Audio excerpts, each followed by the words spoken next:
almost exactly matched what happened last night. Mid-20s for Labour, mid-30s for Reform in percentage terms. So that was what the polls got wrong. I can bore for Britain, and I probably care quite enough about false memory. But the key thing is, and then the reason why I was saying in all my substacks, I think Andy Burnham is further ahead than the polls and the commentators are saying. That was why. So do you think this is potentially a structural problem with polling more generally that could be reflected in national polling? I think there was a special problem this time, which was that in people's own memory, and remember, for most people, voting is not a thing that it obsesses them greatly. Normal people are not that fascinated by politics, right?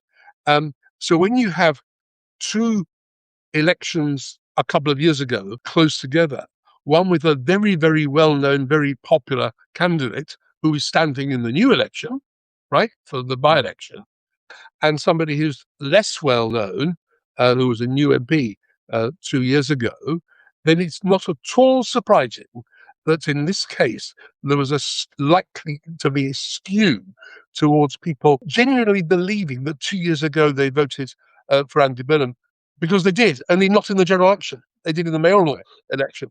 And that's what was going on. So, that's more likely to be. However, what is the case is that parties that, parties sort of easy come, easy go, often people a couple of years later don't remember voting for them. It used to be the case with the Liberals and then the Liberal Democrats, that far fewer people would remember voting for them than actually voted for them, because they weren't sort of normal Lib Dem or Liberal voters. They were people who on that election, for whatever reason, decided to, and then sort of forgot they'd done it, because it's not part of their major political life.